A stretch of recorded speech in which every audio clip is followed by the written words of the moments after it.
Good evening साथियों। जैसा कि सीरीज में हम लोग पढ़ चुके थे कोशिका के बारे में, कोशिका के आगे कोशिकांग की हम चर्चा करते हैं। तो आज हमारा कोशिकांग है, पहला कोशिकांग माइटोकॉन्ड्रिया के बारे में हम बात करते हैं।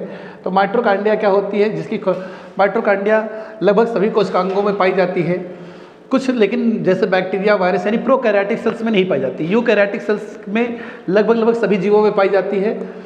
और माइटोकॉन्ड्रिया की बात करें तो माइटोकॉन्ड्रिया की खोज सबसे पहले 1880 में कॉलिकर ने की थी। 1880 में कॉलिकर ने माइटोकॉन्ड्रिया के बारे में बताया। वहीं 1890 में अल्टमान ने इसके बारे में विस्तृत वर्णन दिया। अब विस्तृत वर्णन कौन देता है? 1890 में अल्टमान देते हैं। अगर हम बात करें तो इसे माइटोकॉन्ड्रिया का नाम माइटोकॉन्ड्रिया किसने रखा? तो 1897 में बेंडा ने इसे माइटोकॉन्ड्रिया कहा। बेंडा ने इसे क्या कहा? माइटोकॉन्ड्रिया कहा। अब यहाँ लिखा हुआ है बैक्टीरिया या नीले हरे सवाल, यानी कि हमारे जो प्रोकैरियोटिक्स है कि कोशिकाओं को छोड़कर, यानी प्रोकैरियोटिकों को छोड़कर समस्त जीव की कोशिकाओं में यह पाई जाती है। यानी माइटोकॉन्ड्रिया क्या होती है? समस्त जीव कोशिकाओं में पाई जाती है, लेकिन प्रोकैरियोटिक सेल्स में नहीं पाई जाती है। इनका व्यास कितना होता है? 0.2 से लेकर के 2 मिली माइक्रोन तक का इनका व्यास होता है। 0.2 से 2 माइक्रोन या मिली माइक्रोन तक का इनका व्यास होता है। इसके भीतरी जो झिल्ली होती है, अगर इसका स्ट्रक्चर देखेंगे तो इसका स्ट्रक्चर कुछ ऐसा होता है माइटोकॉन्ड्रिया का। ऐसा कुछ स्ट्रक्चर आपको देखने को मिलेगा, ऐसा कुछ स्ट्रक्चर देखने को मिलता है।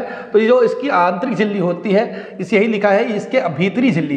तो इसकी भीतरी झिल्ली में अंगुलियों के समान, ये देखिए फिंगर लाइक प्रोजेक्शन, किसके लाइक है? फिंगर, यानी कि अंगुलियों के आकार की कुछ संरचना पाई जाती हैं, जिन्हें हम क्रिस्टी कहते हैं। क्या कहते हैं? क्रिस्टी कहते हैं। इनको किस नाम से जाना जाता है? क्रिस्टी के नाम से जाना जाता है। उंगलियों के सदृश से संरचना पाई जाती है, इनको हम क्रिस्टी कहते हैं। और खास बात होती है, इन क्रिस्टी पर छोटे छोटे ऐसे कण पाए जाते हैं, जिन्हें F1 कण कहते हैं। क्या कहते हैं? F1 कण पाए जाते हैं। और इसमें कुछ मैट्रिक्स भरा होता है, और यहीं पर न्यूक्लिक अम्ल के रूप में DNA पाया जाता है। क्या पाया जाता है? DNA पाया जाता है। तो ध्यान रखना, इन क्रिस्टी के ऊपर क्या होता है? क्रिस्टी की सतह पर सूक्ष्म कण पाए जाते हैं, जिन्हें F1 कण कहते हैं। इन F1 कणों का और भी नाम से जाना जाता है, ऑक्सीसोम्स कहते हैं, या इलेक्ट्रॉन अभिगमन कण भी कहते हैं। इन्हें क्या कहते हैं? इलेक्ट्रॉन अभिगमन कण भी कहते हैं, या इन्हें हम ऑक्सीसोम्स कहते हैं, या F1 कहते हैं। इनकी उपस्थिति कहाँ होती है? क्रिस्टी पर पाए जाते हैं। कहाँ पर पाए जाते हैं? क्रिस्टी पर पाए जाते हैं। अगला जो हमारा पॉइंट इसमें है, इसे कोशिका का पावर हाउस कहते हैं। पावर हाउस ऑफ सेल, कई बार कॉम्पिटिटिव एग्जाम में पूछा जाएगा कि ऊर्जा का घर या पावर हाउस ऑफ सेल किसे कहते हैं? तो माइटोकॉन्ड्रिया को पावर हाउस ऑफ सेल कहते हैं। इसे कोशिका का पावर हाउस कहते हैं, ऊर्जा घर कोशिका। क्योंकि यहाँ पर क्या होता है? खाद्य पदार्थों का ऑक्सीकरण होता है। अगर पूछा जाए खाद्य पदार्थों का ऑक्सीकरण कहाँ होता है, तो माइटोकॉन्ड्रिया के अंदर खाद्य पदार्थों का ऑक्सीकरण होता है, जिसके फलस्वरूप ऊर्जा उत्पन्न होती है। इसी कारण इसे कोशिका को पावर हाउस ऑफ सेल कहते हैं। यह ऊर्जा किस रूप में निकलती है? तो एटीपी की फॉर्म में। किस फॉर्म में निकलती है? एटीपी की फॉर्म में निकलती है। एटीपी का फुल फॉर्म है एडेनोसिन ट्राइफॉस्फेट। आप लोग लिख लीजिएगा, एटीपी का फुल फॉर्म क्या है? एडेनोसिन ट्राइफॉस्फेट है। यह ऊर्जा एटीपी के रूप में होती है। और पूछा जाए, इसीलिए एटीपी को हम कहते हैं ऊर्जा का सिक्का, coin of energy. Coin of energy के नाम से एटीपी को जाना जाता है। और एक बहुत ही इंपॉर्टेंट पॉइंट है क्रेब्स चक्र। क्रेब्स चक्र की प्रक्रिया भी माइटोकॉन्ड्रिया के मैट्रिक्स में संपन्न होती है। ये बहुत ही इंपॉर्टेंट पॉइंट है। क्रेब्स चक्र कहाँ होता है? माइटोकॉन्ड्रिया के मैट्रिक्स में होता है। कहाँ होता है? माइटोकॉन्ड्रिया के मैट्रिक्स में होता है। अगला हमारा कोशिकांग है गाल्जी काय। गाल्जी काय को गाल्जी बॉडी के नाम से जाना जाता है, लाइपोकॉन्ड्रिया के नाम से जाना जाता है। पौधों में इसे डिक्टियोसोम के नाम से भी जाना जाता है। तो आप लोग ध्यान रखना, गाल्जी काय का दूसरा नाम क्या है? लाइपोकॉन्ड्रिया, या इसे हम डिक्टियोसोम कहते हैं, या और भी इससे के कई नाम हैं, गाल्जी बॉडी, गाल्जी काय। तो इसकी खोज सन 1898 में कैमिलो गाल्जी ने की थी। किसने की थी? कैमिलो गाल्जी ने 1898 में गाल्जी काय की खोज की। इसका दूसरा नाम है लाइपोकॉन्ड्रिया। पौधों में से डिक्टियोसोम के नाम से जानते हैं। किसके नाम से जानते हैं? डिक्टियोसोम के नाम से जानते हैं। इसमें अनेक प्रकार के एंजाइम और पॉलीसैकेराइड्स पाए जाते हैं। ये स्टोर करके रखता है, कई प्रकार के एंजाइमों को और पॉलीसैकेराइड्स को स्टोर करके रखता है। गाल्जी काय से विभिन्न प्रकार के हार्मोन्स भी निकलते हैं।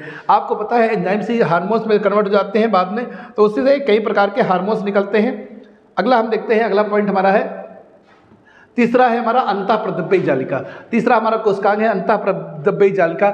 इंग्लिश में इसे एंडोप्लाज्मिक रेटिकुलम कहते हैं। क्या कहते हैं? एंडोप्लाज्मिक रेटिकुलम कहते हैं। तो इसकी खोज 1945 में K.R. पोर्टर, किसने की थी? K.R. पोर्टर ने अंतःप्रद्रव्य जालिका यानी एंडोप्लाज्मिक रेटिकुलम की खोज की थी। यह स्तनधारियों कि लाल रुधिर कणिकाओं की कोशिकाओं को छोड़कर, यानी कि हम कह सकते हैं मैमल के आरबीसी को छोड़कर सभी कोशिकाएं जो सुकेंद्रीय कोशिकाएं होंगी उनमें एक अंतःप्रद्रव्य जालिका पाई जाती है, यानी एंडोप्लाज्मिक रेटिकुलम पाई जाती है। इसकी आकृति के आधार पर ये 3 प्रकार की होती है। इसे एक को हम पहले को कहते हैं सिस्टर्नी, दूसरे को हम थैलिया, तीसरा नलिकाएं। आकार के आधार पर यह है, आकृति के आकार पर 3 प्रकार की होती है, सिस्टर्नी, थैलिया और नलिकाएं। इनका कार्य कोशिका द्रव्य तथा केंद्रक द्रव्य के बीच संबंध स्थापित करना है। इनका काम क्या है? एंडोप्लाज्मिक रेटिकुलम का जो मुख्य कार्य है वो क्या है? कोशिका द्रव्य और केंद्रक द्रव्य के बीच संबंध को स्थापित करना है।